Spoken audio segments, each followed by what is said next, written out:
saya Ade Yuniati dari kampus Poltekkes Kemenkes Pontianak, jurusan kebidanan. Di sini saya akan menjelaskan sedikit tentang penyuluhan pemantauan tumbuh kembang bayi dan balita. Nah, yang pertama saya jelaskan dulu pengertiannya.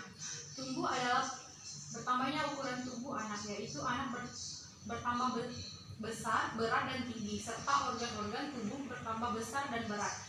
Kembang adalah bertambahnya kemampuan anak melalui proses pematangan organ tubuh. Proses tumbuh kembangnya berlangsung secara bersamaan dan bersinambungan, mencakup aspek motorik, bahasa, dan kognitif, sosialisasi, dan kemandirian. Tumbuh kembang optimal adalah terciptanya proses tumbuh kembang yang sesuai dengan potensi yang dimiliki oleh anak. Stimulasi tumbuh kembang adalah perangsangan dan pelatihan terhadap akal yang datangnya dari lingkungan luar, misalnya latihan kemampuan motorik, kemampuan bahasa dan kognitif, kemampuan bersosialisasi, dan kemandirian, sehingga anak mencapai kemampuan yang optimal. Jadi, pemantauan tumbuh bayi dan balita adalah pemantauan dari setiap fase tahapan perkembangan seorang bayi, dari tidak bisa melakukan apa-apa hingga bisa berbicara, berjalan, menggenggam benda, bermain, dan memantau setiap perubahan fisik yang terjadi pada bayi dan balita. Selanjutnya, di sini ada prinsip tumbuh kembang. Yang pertama, proses tumbuh kembang sangat bergantung pada aspek kematangan susunan saraf semakin sempurna. Yang kedua, proses tumbuh kembang setiap individu adalah sama, yaitu mencapai proses kematangan.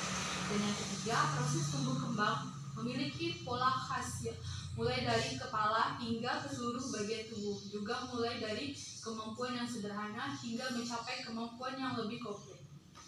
Terus selanjutnya ada ciri-ciri. Yang pertama, pertumbuhan, yaitu terjadinya perubahan ukuran dalam hal bertambahnya ukuran fisik. Yang kedua, terjadinya perubahan proporsi fisik mulai dari masa konsepsi sampai dewasa. Yang ketiga, hilangnya ciri-ciri lama selama masa pertumbuhan. Dan yang terakhir, terdapat ciri baru yang secara perlahan mengikuti proses kematangan.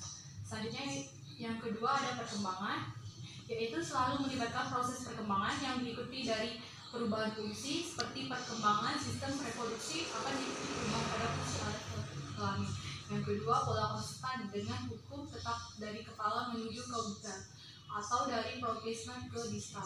Yang ketiga, memiliki tahap dari yang sederhana menuju yang sempurna. Yang keempat, kecepatan perkembangan yang berbeda pada setiap individu. Dan yang terakhir, dapat menentukan pertumbuhan tahap selanjutnya di mana tahapan perkembangan harus dilewati tahap dan demi tahap. Dan yang selanjutnya ada stimulasi tumbuh kembang anak. Dalam melakukan stimulasi tumbuh kembang anak, ada beberapa prinsip dasar yang perlu diperhatikan, yaitu stimulasi dilakukan dengan dilandasi rasa cinta dan kasih sayang. Yang kedua, selalu tunjukkan sikap dan perilaku yang baik, karena anak akan meniru tingkah laku orang-orang yang terdekat dengan anak. Yang ketiga, lakukan stimulasi dengan cara mengajak anak bermain, bernyanyi, bervariasi, menyenangkan tanpa paksaan dan tidak ada hukuman. Yang keempat, lakukan stimulasi secara bertahap dan berkelanjutan sesuai umur anak. Yang kelima, gunakan alat bantu atau permainan yang sederhana, aman, dan ada di sekitar anak. Selanjutnya ada pemantauan tumbuh kembang, yaitu bayi usia 0 sampai 30 hari. Yang pertama, pemantauan perkembangan. Pada usia 1 bulan, bayi sudah dapat menghisap ASI dengan baik, menggerakkan kedua lengan dan kaki secara aktif sama mudahnya. Yang ketiga, mata bayi sesekali menatap ke mata ibu. Yang terakhir, mulai mengeluarkan suara. Jika belum dapat dilakukan, yang perlu dilakukan ibu, yang pertama, stimulasi lebih sering. Yang kedua, jika dalam 1 bulan tidak ada perubahan, segera konsul ke petugas kesehatan.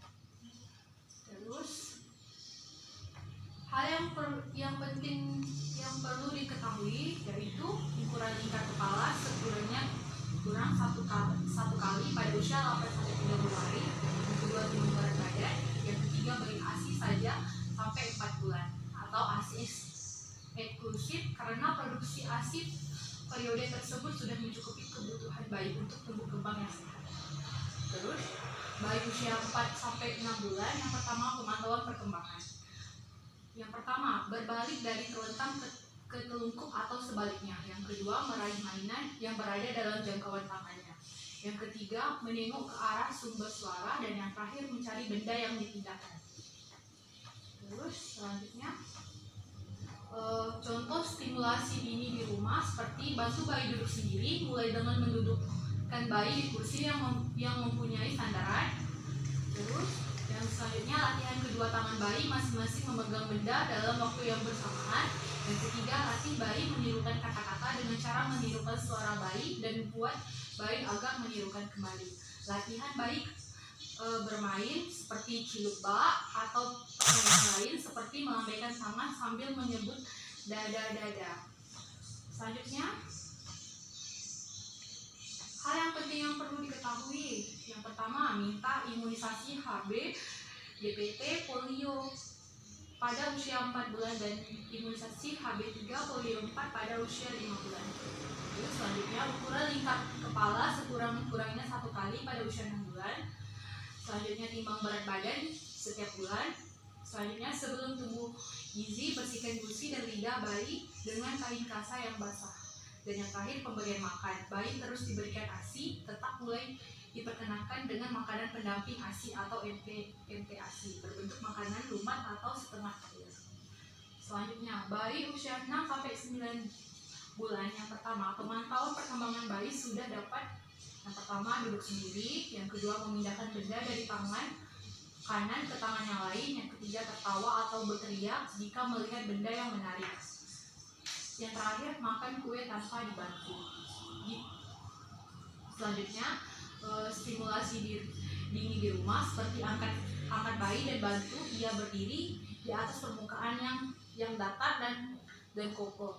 Yang kedua, latih bayi memasukkan dan mengeluarkan benda dari wadah. Yang terakhir, perlihatkan gambar benda dan bantu bayi menunjukkan nama benda yang Anda sebutkan. Selanjutnya, hal yang penting yang perlu diketahui, minta imunisasi campak pada usia bayi 9 bulan, ukur lingkar kepala sekurang-kurangnya 1 kali pada usia 9 bulan, timbang berat badan tiap bulan, perhatian kesehatan gizi bayi, dan pemberian makanan pada bayi. Selanjutnya, bayi pada usia 9-12 bulan. Yang pertama, pemantauan perkembangan pada usia 12 bulan, yaitu bayi sudah dapat yang pertama berjalan dengan berpegangan, yang kedua meraup benda kecil seperti kacang dengan jari-jari tangannya, yang ketiga menyebut suku kata yang sama misalnya ma, da, dan yang keempat membedakan Anda dan orang yang belum dikenal. Jika ada yang belum dapat dilakukan, hal yang perlu Ibu lakukan yaitu yang pertama, stimulasi lebih sering. Jika dalam 1 bulan belum ada perubahan, segera datang ke petugas kesehatan. Yang selanjutnya, stimulasi dini di rumah ya. Yang pertama, latih bayi berjalan sendiri, latih bayi mengelilingi bola, berikan kesempatan kepada bayi yang menggambar, dan yang terakhir, ajak bayi makan bersama. Hal yang penting perlu diketahui, yang pertama, ukur lingkar kepala bayi sekurang-kurangnya 1 kali pada usia 12 bulan. Yang kedua, timbang berat badan bayi setiap bulan. Yang ketiga, minum kapsul vitamin A setiap bulan Februari dan Agustus. Yang keempat, perhatian kesehatan gizi bayi. Dan yang terakhir, pemberian makanan sehat pada usia 12-18 bulan. Selanjutnya, bayi usia 18-24 bulan. Yang pertama, pemantauan perkembangan pada usia 24 bulan, anak sudah dapat berjalan mundur sedikit 5 langkah, mencoret-coret dengan alat tulis, menunjukkan bagian tubuh dan menyebutkan namanya, meniru, melakukan pekerjaan rumah tangga. Jika ada yang belum dapat diketahui, hal yang perlu Ibu lakukan yaitu sama juga stimulasi lebih sering. Jika dalam 1 bulan tidak ada perubahan, maka segera datang ke petugas tenaga kesehatan. Selanjutnya, hal yang penting diketahui yaitu sama juga ukur lingkar kepala sekurang-kurangnya 1 kali pada usia 24 bulan, dapat kapsul vitamin A setiap bulan Februari, timbang berat badan dan setiap bulan. Perhatikan kesehatan gizi dan ASI tetap diberikan sampai anak berusia 2 tahun. Selanjutnya, ada anak usia 2-3 tahun. Yang pertama, pemantauan perkembangan pada usia 3 tahun. Anak sudah dapat berdiri dengan satu kaki tanpa berpegangan, sedikitnya 2 kali hitungan, meniru, membuat garis lurus, menyatakan keinginan sedikitnya 2 kata, melepaskan pakaian sendiri. Jika ada yang belum dapat dilakukan, hal yang perlu ibu lakukan yaitu stimulasi berlebih. Jika dalam 1 bulan belum ada perubahan, maka segera datang ke petugas kesehatan. Terus selanjutnya stimulasi di rumah seperti latihan anak melompat dengan 1 kaki, latihan anak menyusun dan menumpuk balok, latihan anak mengenal bentuk dan warna, dan latihan anak dalam hal kebersihan. Terus anak usia 3-4 tahun. Yang pertama, pemantauan perkembangan pada usia 4 tahun, yaitu berjalan gigit, membuat gambar lingkaran, mengenal sedikit satu warna, dan memenuhi peraturan permainan sederhana. Terus anak usia 4-5 tahun, yang pertama bisa melompat dengan 1 kaki, mengancing baju, berbicara sederhana, dan mencuri dan mencuci tangan sendiri. Sekian dari penyuluhan tentang pemantauan tumbuh kembang bayi dan balita. Ada yang ibu ingin tanyakan?